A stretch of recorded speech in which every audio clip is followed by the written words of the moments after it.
Hello YouTube and welcome back to another Gridmaster guide. This one today is going to be on solo Theater of Blood for all of you fellow social hermits like me who don't have any friends to run the theater with. I'm going to show you how to get through it solo, nice and easy, without hopefully um, too much struggle. I think this one is significantly easier than the other ones that I've covered so far on this channel.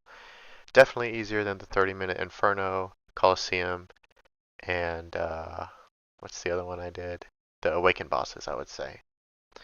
As for what I recommend that you do on the grid before coming here, you definitely need a T-bow. So go and do your Tombs of Amascut or Chambers of Xeric first.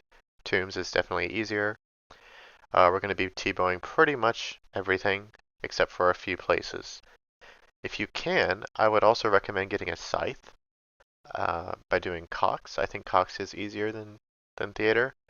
The scythe is really good on phase 1 of the last boss because hit splats are kind of capped at a max hit of 3 or 4 for range and melee.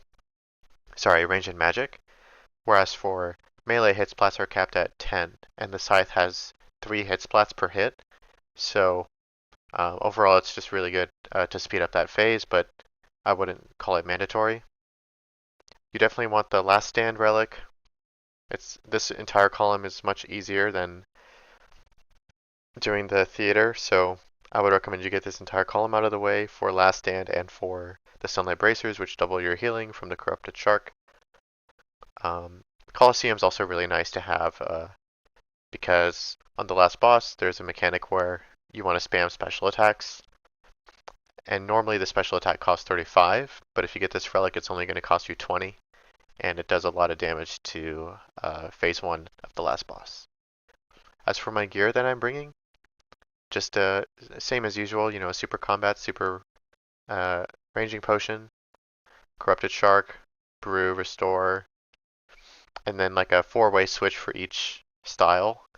A 4-way switch is not really necessary. I would say you can get by with just like a weapon switch and wear your best defensive gear. For example, you could just wear the Huey Coddle or Black D'hide body and legs, and then just only swap your weapon.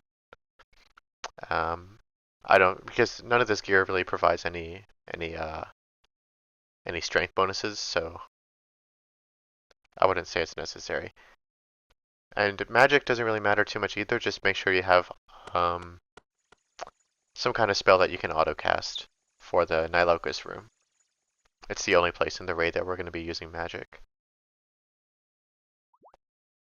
Now, for the first boss, Maiden, she's very, very simple. You just stand there and hit her, pray mage, and then whenever the ads spawn, just hit the ads. Otherwise, if you let them get into the boss, if you let them touch the boss, they're going to increase her damage and they're going to heal her. They shouldn't really be too much of a problem though, because it's not like all or nothing. Like if you reduce their health, the healing and damage increase will be reduced. I'm just Kopesh speccing for DPS at the beginning, not necessary. And then I'm just gonna pray mage and hit her with the T-bow. And then when she splashes blood on you, just move out of the way. She doesn't do it very often, so it's not really something to be concerned about. And there's the little bugs that will heal her. You see one reach the boss and healed her. Honestly, this is pretty... might be the simplest boss I've had to talk about here so far. It's really not much mechanics to worry about. And, you've seen the entire fight already, so... I think that's going to be enough for this boss. And you can see she just continues doing more of the same thing. Okay. Second boss is the bloated guy. The important thing here is to just stay out of his line of sight. Try and always be like perfectly across the room from him. And don't walk so fast that you end up like directly behind him, because he can sometimes switch the direction that he's walking in. And if you're directly behind him when he does that, then he's going to hit you for like, I don't know how much, but it's a lot. Now at some point he's going to stand still, just dump all your spec weapon into him, and then you can swap to your T-bow or to your scythe, doesn't really matter. And then he does kind of telegraph when he's getting up, but just to be safe, I already got him below half health, and it doesn't really matter how many cycles it takes for you to beat him, so...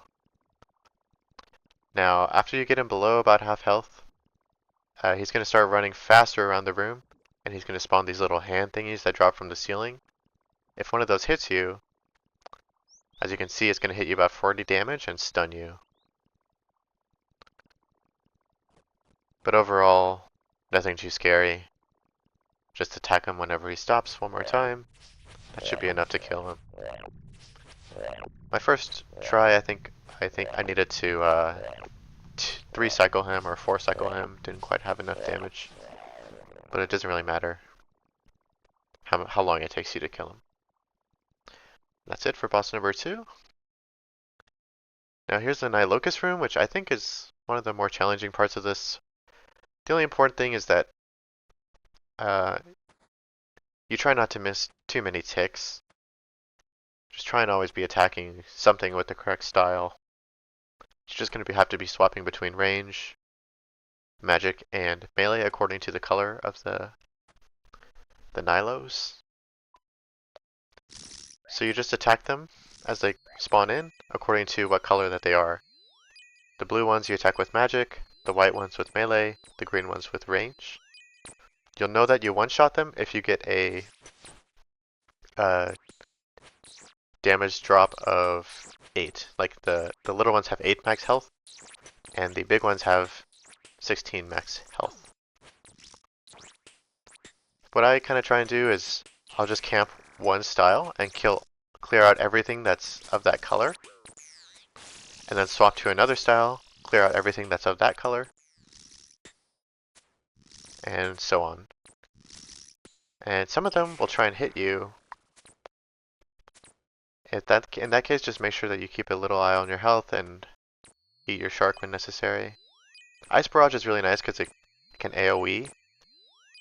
Whenever there's 2 magic bugs standing next to each other, it'll cleave them. Now at a certain point, as the waves spawn in, the bugs will start switching colors. They won't stay a constant color. They'll start swapping. So you just need to, it's just more annoying than anything else. You just, whenever something changes color, just attack something else that has the correct color as you cycle between your weapons.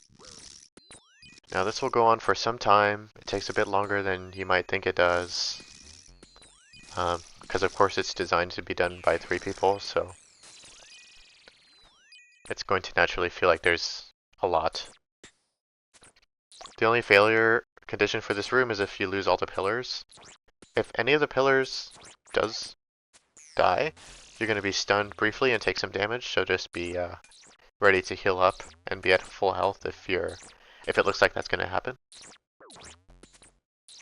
As you can see, they're starting to swap colors, so I just need to make sure that I'm not falling asleep and only attacking the ones that are still the correct color as the style I'm using.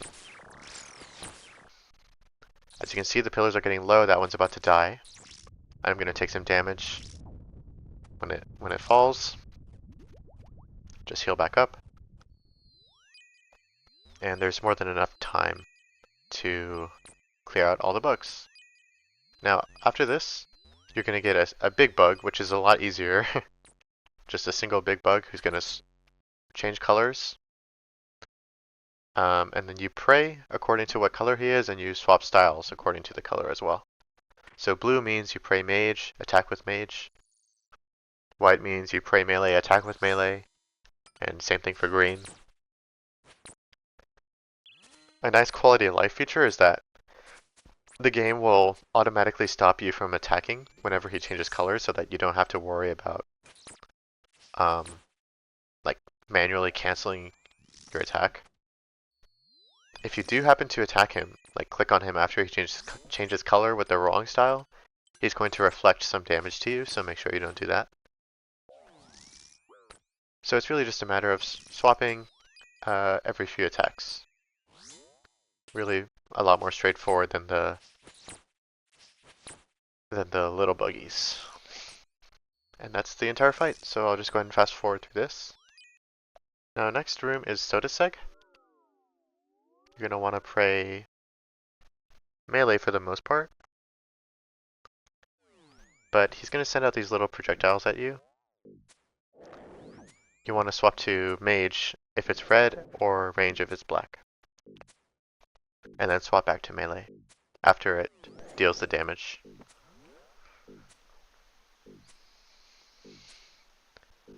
That's pretty much his only mechanic. He has one more mechanic where he'll send a big giant ball at you and it's going to do a lot of damage, so make sure that you're topped up on health for that.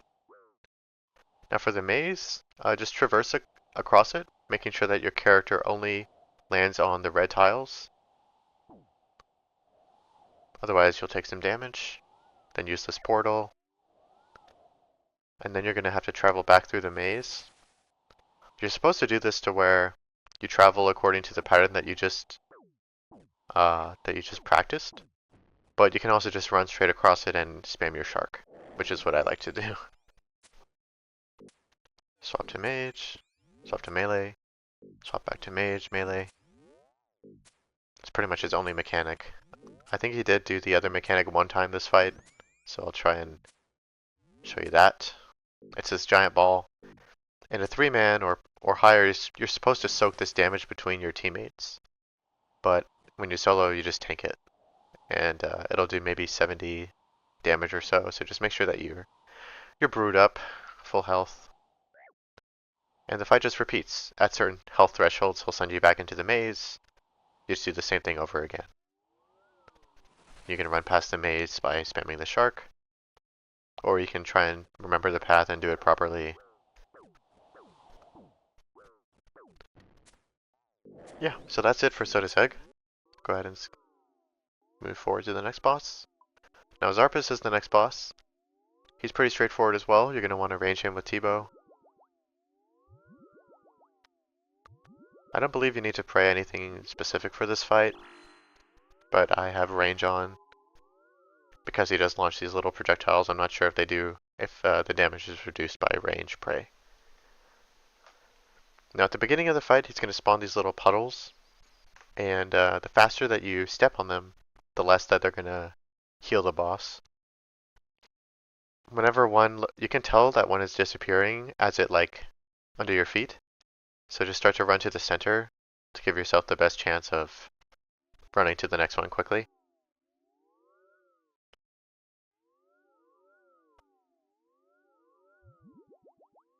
Now, once the real fight begins, run to the edge of the room, and you're kind of going to be kiting him. He sends out a projectile which can be easily dodged. You have quite a bit of time to dodge it.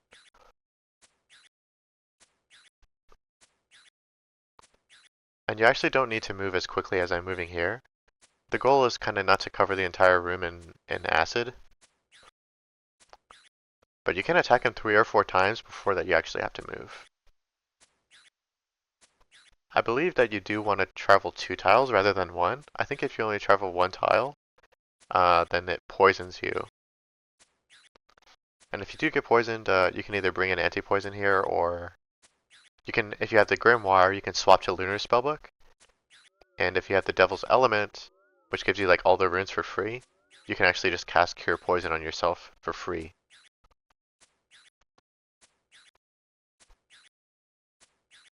Somehow I got poisoned, not completely sure. I think that you want to try not to stand directly adjacent to the poison puddles. Not 100% sure.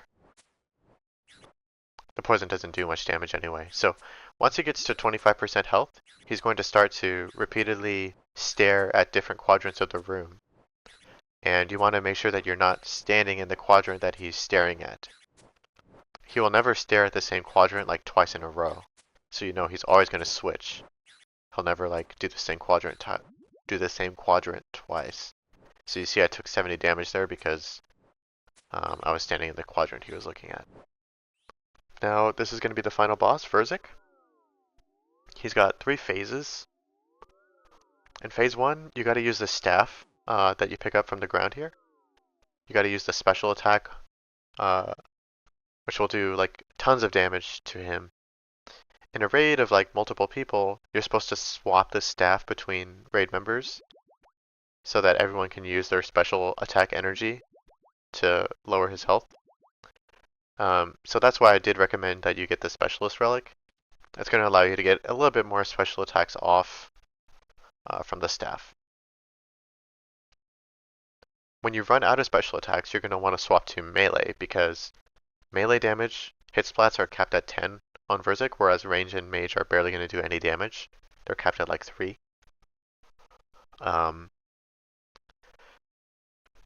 So a scythe would be ideal because it spreads its damage across multiple hit splats, which is ideal for doing damage. But if you don't have that, you can always just use Khopesh or the little hammers from Perilous Moons, if you have those. But I don't really think it's necessary to grind those out just for this.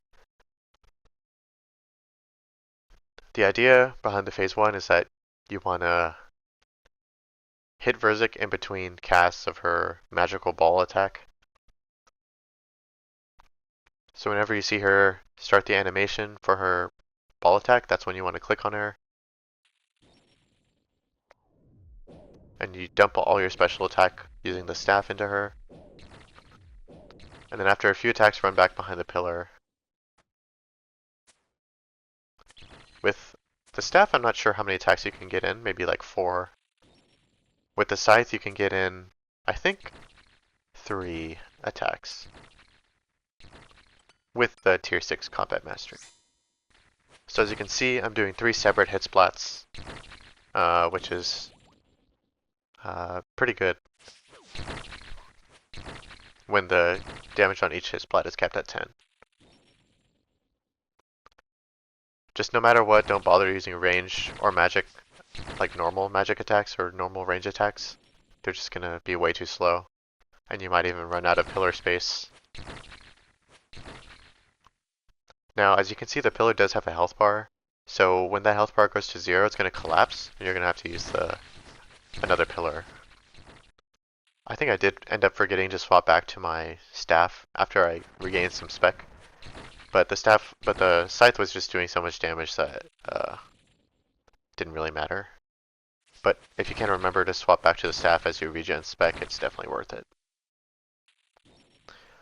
So this is just going to continue until he hits 0 health. I'll fast forward a little bit. Okay, and once you get him low enough, he's going to transition into phase 2. I wouldn't worry too much about the ball hitting you, by the way. It doesn't actually do that much damage. But make sure that you pray mage to reduce the damage in case you accidentally get hit. You can experiment with just tanking the orb hits if you want to increase your DPS. I don't think that it's going to one-shot you. It never one-shot me after all the times I got hit. Now in this phase, all you have to do is keep moving to avoid getting hit by those green blobs. Those are ranged projectiles that he's throwing at you. And you want to never ever ever get in his melee range because he can stun you. This is very different from how you're supposed to do it, but this is perfectly viable in Gridmaster. And then if you ever see one of the little bugs spawn, they're going to try to run at you and explode on you. If you can kill them before they reach you, then great. You can also just let them explode. They do like 30 damage.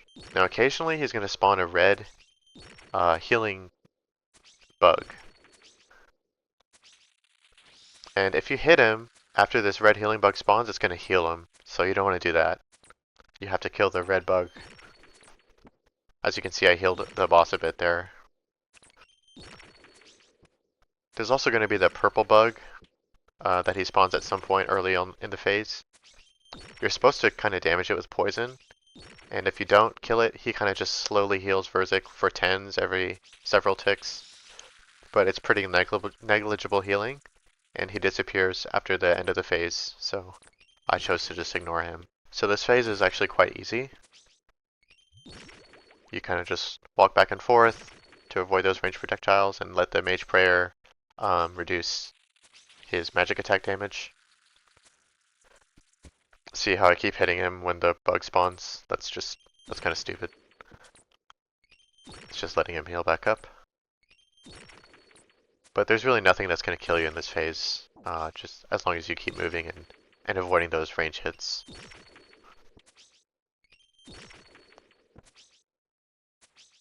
Okay, as he moves into phase 3, he's going to start to run at you and try to melee you. He will still attack with magic and ranged, so make sure that you're prepared to heal up if you get hit by those auto attacks. Every 4 attacks, he's going to do a special attack. The first attack will be a web attack, where he runs to the center of the room and starts trying to target you with the webs. You just want to circle around him, maybe hit him every here and there, but we'll see that attack in a second. So here's the web attack. You can try and hit him as you run, but if you don't want to risk it, you can just keep running until the attack's over. The next special attack will be a like a portal. You'll see like a yellow portal spawn. You're supposed to stand on that portal to negate any of the damage from that attack. And then the next special attack after that will be, I didn't even get there here because there's just so much damage that she's not even going to get it there probably for you, but just so you know, the special attack after the one we just saw will be the portal, like where you have to go stand on it in time. Just be looking out for that. And then the one after that will be a big green ball where it's going to hit you for a ton of damage. I think in group raids it's supposed to be soaked between players or something, but it's going to hit you for a lot of damage, like 75% of your hit points or something like that. So just be prepared to brew up and eat right away after you get hit by that. And then whenever she reaches 20% health, as you saw here, she kind of goes to enrage mode. She summons a purple tornado, and if you get hit by that tornado, it's going to heal her for quite a bit. So try not to get hit by it. And if you do happen to have low DPS for whatever reason, I don't think your DPS is going to be that low to where you have to deal with the other special attacks. But if it is, just remember that there are going to be 4 auto attacks between every special, and it's always going to be in the same order. It'll be the webs, followed by the portal that you have to stand on, followed by the big green orb that's going to hit you for 75. It's always going to be in the same order. And of course, it goes without saying, but at any point, if one of those things does manage to kill you, just stand there and hit her with your last stand. If you're not able to out-eat the damage. But ultimately, nothing really does that much damage in this raid. There's really very few one-shots. And if there is a one-shot, it's usually like near the end of the boss, to where you can just stand there and hit him to death. So yeah. I've only done 2 raids on it, and each raid I got a purple. So it shouldn't take you too long to get your purple here. Anyways, that's about it for Theater Blood. The bosses are all relatively simple. I think this is definitely a step down in difficulty from what I've been covering so far. But nonetheless, hopefully this was helpful to you. If it was, please leave a like, comment, and a sub. I'm going to try and make more guides like this. If you guys want to see anything else, let me know, whether it be Cox or Hollowed Sepulchre. Those are probably the only relatively hard tasks remaining. And yeah, that's about it. See you guys in the next one.